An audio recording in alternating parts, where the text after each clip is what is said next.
আসন্ন তিস্তর পঞ্চায়েত নির্বাচনে গোমতী জেলা পরিষদের ভারতীয় জাতীয় কংগ্রেসের মনোনীত ১৩ জন প্রার্থী শুক্রবার দুপুরে উদয়পুর জেলা কংগ্রেস ভবন থেকে মিছিল করে বের হয়ে গোমতী জেলা শাসকের অফিসে যান মনোনয়নপত্র দাখিল করার জন্য।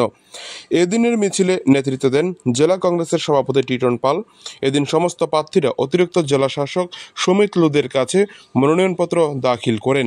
কংগ্রেস প্রার্থীদের মনোনয়নপত্র দাখিলকে কেন্দ্র করে যাতে কোনো ধরনের রাজনৈতিক সংঘর্ষ না ঘটাতে পারে তার জন্য মহকুমা পুলিশের পক্ষ থেকে প্রচুর পরিমাণে কেন্দ্রীয় বাহিনী, ত্রিপুরা স্টেট রাইফেল ও স্থানীয় রাধাকিশোরপুর থানার পুলিশের নিরাপত্তা ছিল জোরদার।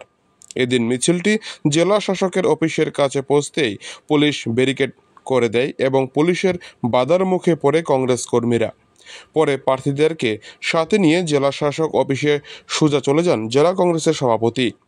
সংবাদ মাধ্যমের প্রশ্নের উত্তরে জেলা কংগ্রেস সভাপতি টিটন পাল জানান, রাজনীতির ভয়ভীতির পরিবেশ উপেক্ষা করে কংগ্রেসের প্রার্থীরা মনোনয়নপত্র দাখিল করেছে।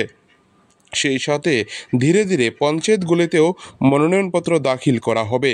আগামী দিন যাতে সুষ্ঠু ও ভোটের পরিবেশ সঠিকভাবে ফিরে আসে এবং ভোটাররা যাতে ভোট দিতে পারে, ভোট কেন্দ্রে গিয়ে তিনি প্রশাসনের কাছে আবেদন রাখেন।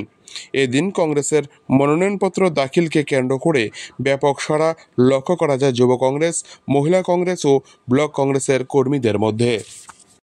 নির্বাচনে 13টা আসন রয়েছে, সাধারণ এবং সংরক্ষিত মিলিয়ে আমরা 1300 আসনেই আমরা ভারতীয় জাতীয় কংগ্রেসের তরফ থেকে আমরা মনোনয়ন সেখানে দাখিল করব।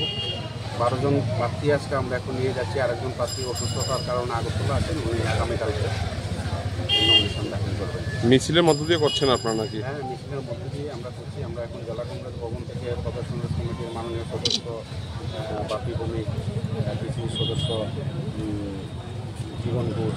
গতকাল একটি যে রাজনৈতিক সংঘর্ষ হয়েছে, তারপরে আজকে আপনাদের এই মিছিল কতটুকু নিরাপত্তাহীনতা ভুগছেন আপনারা?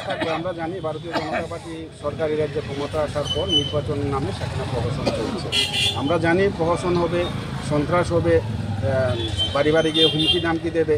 আজকেও যখন আমাদের প্রার্থীরা ক্যাপানিয়া দিয়ে যখন জেলা কংগ্রেস ভবনে আসছিলেন, আজকেও প্রায় 200-250 লোক ক্যাপানিয়া ব্লকের সামনে দাঁড়িয়ে ব্লক ঘেরাও করে রেখেছে। রাস্তা দিয়ে যখন কর্মীরা যখন আমাদের অফিসে আসছিলেন, কর্মসূচিতে আসছিলেন, তাদেরকে বাড়িতে ফেরত পাঠানো হয়েছে।